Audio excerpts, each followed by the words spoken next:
पुराने जमाने से भारत में एक बहुत जघन्य कुप्रथा चली आ रही थी, जिसका नाम था सती प्रथा। ये इतनी जघन्य थी, इतनी खौफनाक थी कि पति की मृत्यु के बाद उसकी पत्नी को चिता के साथ एक और दूसरी चिता पर जिंदा लेटना पड़ता था और लोगों द्वारा ढोल नगाड़े बजाकर उसकी आवाज दबाने के लिए बाकायदा पूरा ढोल नगाड़े का इंतजाम किया जाता था। गांव की बहुत बड़ी भीड़ हुआ करती थी। सबके सामने उस लाचार, बेबस विधवा औरत को, महिला को पति की चिता के साथ आग लगा दी जाती थी, उसको जिंदा जलाकर मार दिया जाता था। ये इतनी जघन्य घटना, इतनी क्रूर थी, इतनी दर्दनाक थी कि बाकायदा भारत के महान समाज सुधारक राजा राम मोहन राय ने इसको संज्ञान में लिया, इसके खिलाफ बाकायदा मुहिम चलाई और 1829 में लॉर्ड विलियम बेटिक के करकमलों द्वारा इस प्रथा के खिलाफ बाकायदा एक कड़ा कानून पास किया गया। उसके बाद ये बताया गया, यदि सती प्रथा की कहीं घटना नजर आती है तो उसके परिजनों के खिलाफ सख्त कानूनी कार्रवाई की जाएगी। उसके बाद इस प्रथा को काफी तौर पर रोका गया, कम हुई। उसके बाद हमारा देश आजाद हुआ, विज्ञान का युग आया, लोगों ने इन प्रथाओं की ओर से अपना ध्यान हटाना शुरू किया। लोगों की जो कुरीतियां थी, जो गलत लोगों की जो चली आ रही थी, तमाम जो सामाजिक कुरीतियां थी, किंवदंतियां थी, सबसे लोगों का मोहभंग हुआ। लोगों ने धीरे धीरे जाना कि सब फर्जी काम है, सारे बेकार के काम है, खाली एक तरीके से ये कुप्रथाएं हैं, जिनसे लोगों ने दूरी बढ़ाना शुरू की। चूंकि विज्ञान का युग आ चुका था, नए नए चमत्कार हो रहे थे, नए नए प्रयोग हो रहे थे, लोगों का विज्ञान की ओर रुझान होने लगा था। लेकिन 1987 में घटी भारत के राजस्थान प्रदेश के सीकर जिले में एक घटना, सती प्रथा की ऐसी घटना जिस पर पूरी दुनिया की मीडिया का, पूरी दुनिया का ध्यान भारत की ओर खिंचा। बाकायदा पूरी दुनिया में भारत की फजीयत हुई, थूथू हुई कि इस जमाने में भी, विज्ञान के दौर में, भारत में आज भी एक महिला पति के साथ जिंदा जल रही है, जिंदा जलाई जा रही है। पूरी दुनिया में भारत की किरकिरी हुई। उसके बाद भारत ने बाकायदा एक गांव के गांव पर पूरा मुकदमा कायम किया, लोगों की गिरफ्तारियां हुई, काफी विरोध प्रदर्शन हुए। उसके बाद लंबी कोर्ट कचहरी चली, कई की मृत्यु हो चुकी थी इस दौरान, कई बच्चे, उनको सजा भी हुई, कई लोगों ने, सैकड़ों लोगों ने जेल भी काटी। और दरअसल ये जो घटना है पूरी भारत के राजस्थान प्रदेश की है। राजस्थान में जिला है सीकर, जयपुर से लगभग 2 घंटे की दूरी पर ये जिला पड़ता है।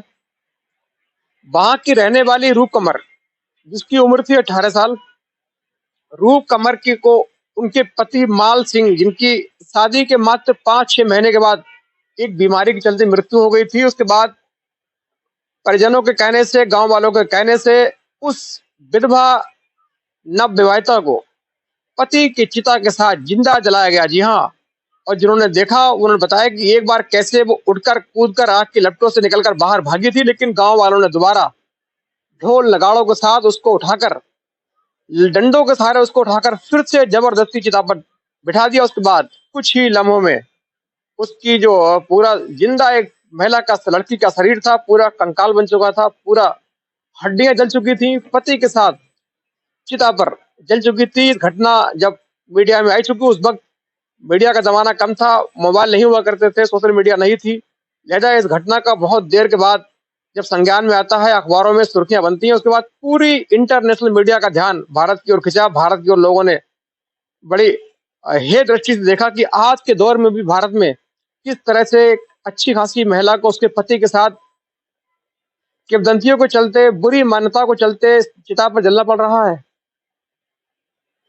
दरअसल ये जो पूरा मामला बताया सीकर का है। सीकर में एक परिवार रहता था, सुमेर सिंह का।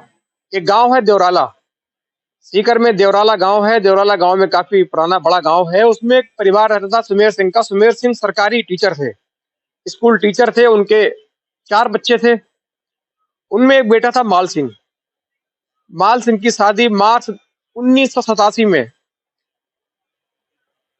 सीकर की रहने वाली दूसरे तहसील के निवासी एक व्यापारी, ट्रांसपोर्ट व्यापारी होते हैं, उनकी बेटी होती है रूप कंवर। 18 साल उम्र थी, अच्छी खूबसूरत लड़की थी, पढ़ी लिखी थी, शिक्षित थी। उसकी शादी माल सिंह से की जाती है। दोनों परिवार में हंसी खुशी रहते हैं। चूंकि उस वक्त शादी के कई महीनों तक नव जो दुल्हन होती है उसको मायके रहना होता था। कई महीनों के बाद उसको फिर से उसकी विदा होती थी, फिर वो आती थी, उसको लेकर आते थे। तो मार्च में शादी हुई, उसके बाद सितंबर की ये 2 सितंबर 1987 को माल सिंह की अचानक तबीयत खराब हो जाती है।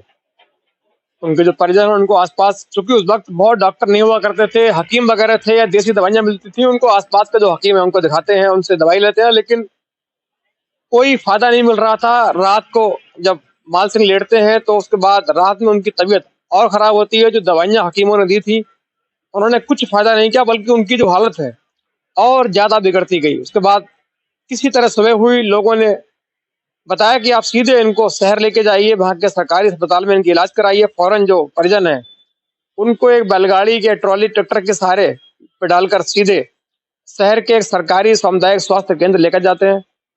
वहां उनकी इलाज चलती है, वहां 2 दिन तक ये एडमिट रहते हैं। इसी दौरान जो उनकी पत्नी है मायके में थी, उनको फौरन बुलाकर उनको सूचना भेजी जाती है। उसके बाद वो फौरन सीधे पहुंचती हैं अस्पताल और सीधे पति की सेवा में जुड़ जाती हैं, पति की सेवा करती हैं, देखरेख करती हैं। लेकिन पति की जो हालत है लगातार बिगड़ती जा रही थी, उनकी हालत सुधरने का नाम नहीं ले रही थी। उसके बाद अगले सुबह जो माल सिंह है उनका जो शरीर है अब बिल्कुल आखिरी अवस्था में थे, बिल्कुल मरणासन अवस्था में थे, उनकी सांसें निकल रही थी। तमाम जो परिवार है पास बैठकर रो रहा था। माल सिंह लंबी लंबी सांसें ले रहे थे। डॉक्टरों ने कहा अब इनको बचाना बहुत मुश्किल है, इनका आखिरी अंतिम समय निकट आ चुका है। फौरन जो परिजन है उनमें रोबाराट शुरू हो जाती है, रोना पीटना शुरू हो जाता है। कुछ ही सेकंड में माल सिंह अपने प्राण त्याग देते हैं, उनकी मृत्यु हो जाती है। फिर सीधे जो परिजन है उनके शव को सीधे वहां से अपने गांव दुरला लेकर आते हैं। पूरे गांव में खबर की फैल जाती है कि सुमेर सिंह के बेटे माल सिंह की मृत्यु हो गई। तमाम लोग इकट्ठे होते हैं, उनकी चिता की तैयारी होती है, चिता सजाई जाती है, लोग इकट्ठे होते हैं, पूरे आसपास के इलाके के लोग हैं वो आते हैं, तमाम जो रिश्तेदार वो आते हैं। क्योंकि उस वक्त फोन नहीं हुआ करते थे, उस वक्त बहुत ज्यादा जो संचार के माध्यम नहीं हुआ करते थे। तो जो परिजन है, जो रूह कबर के परिजन है, मायके वाले हैं, उनको इतनी जल्दी इत्तला नहीं दे पाए। लेकिन इधर जब चिता सजी तो राजपूत समुदाय ने कहा कि इस पत्नी को भी पति के साथ चिता में जलना होगा, यही राजपूतों की परंपरा है। लिहाजा इसके बाद तमाम लोग बैठे, उन्होंने फैसला किया, बातें की, फिर उन्होंने एक फैसला सुनाया गया। ठीक है, सुमेर सिंह जो माल सिंह के पति थे, मृतक माल सिंह के माफी चाहूंगा पिता थे, उन्होंने कहा ठीक है, रूप कुंवर को सती होना होगा। उसके बाद एक तमाम इलाके में ये आग, जंगल में, बिल्कुल ये जो बात है, ये खबर है, जंगल में आग की तरह फैलती है चारों ओर।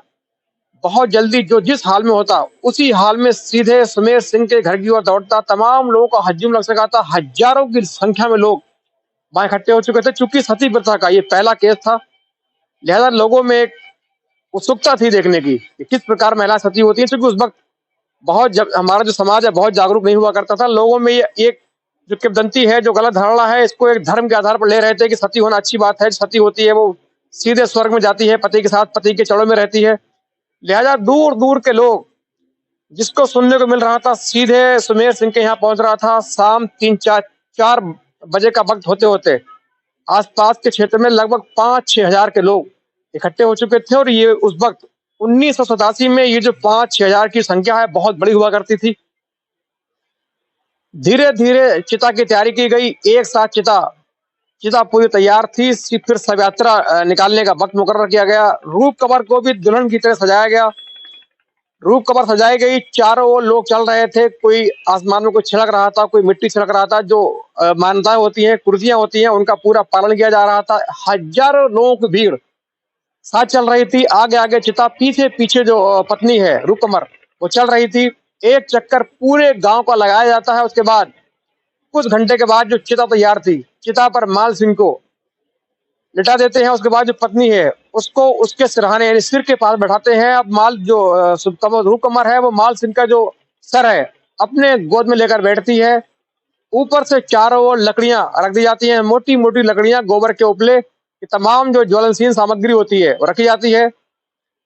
उसके बाद पूरा जो रीति रिवाज होता है उसको पूरा किया जाता है। हजारों की भीड़ इकट्ठी थी, हजारों लोग इस दृश्य को देखने के लिए इकट्ठे थे, लेकिन कोई ऐसा व्यक्ति न था जो इस घटना का विरोध कर पाता।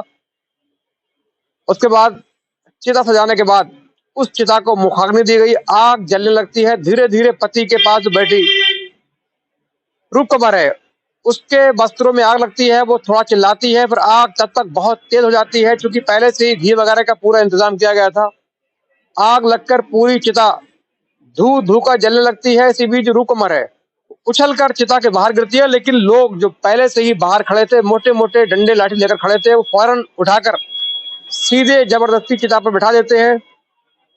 लेकिन अब आग की लपटें इतनी तेज थी, इतनी भयंकर थी कि रूप कमर को उठने का, हिलने का मौका नहीं मिला। कुछ सेकंड में ही, मात्र में ही वो जलकर राख हो चुकी थी। एक चिता, पति के साथ रूप कमर के प्राण निकल चुके थे। उसकी जो चिल्लाहट है वो हजारों की भीड़ में दब चुकी थी। बाहर निर्दयी भीड़ खड़ी थी, तमाशा देख रही थी। एक विधवा, एक 18 साल की बच्ची का ये एक महिला जल रही थी। उसकी चीखें इन क्रूर लोगों के आगे ठंडी शांत पड़ चुकी थी। उसकी चीखें सुनने वाला कोई था नहीं। उसके बाद इसकी चिता है जलकर राख हो चुकी थी। धीरे धीरे चिता शांत होने लगी। उसके बाद दोनों की अस्थियां उठाकर इकट्ठी की गई। लेकिन इसी दौरान किसी तरह पुलिस को खबर लगती है कि फला गांव में, देवराला गांव में एक पत्नी रूप कमर अपने पति माल सिंह के साथ चिता में जलकर राख हो चुकी है। लेकिन लोगों का कहना था कि इसको जबरदस्ती सती होने के लिए बाध्य किया गया, मजबूर किया गया। उसने मजबूरी में ऐसा कदम उठाया। उसके बाद पुलिस घेराबंदी शुरू करती है। रूप कमर के ससुर होते हैं सुमेर सिंह, जो सरकारी शिक्षक थे, उनको गिरफ्तार किया जाता है। गांव के सैकड़ों लोगों के खिलाफ मुकदमा किया जाता है। पुलिस की टीमें आती हैं। जब ये खबर नेशनल मीडिया में आती है, अखबारों की हेडलाइन बनती है, तो पूरी दुनिया में भारत की जो मजम्मत हुई, जो किरकिरी हुई, वो बहुत बड़े बड़े स्तर की थी। पूरी दुनिया ने कहा कि आज भारत, आदमी चांद पर पहुंच चुका है, लोग ग्रह पर जाने वाले हैं। भारत में आज भी हजारों पुरानी जो किंवदंतियां हैं, रूढ़ियां हैं, उनको माना जा रहा है। विज्ञान के युग में भी भारत में एक 18 साल की विधवा महिला को पति के साथ जिंदा जलाकर मारने जैसा जघन्य कृत्य किया जा रहा है। उसके बाद भारत सरकार हरकत में आती है।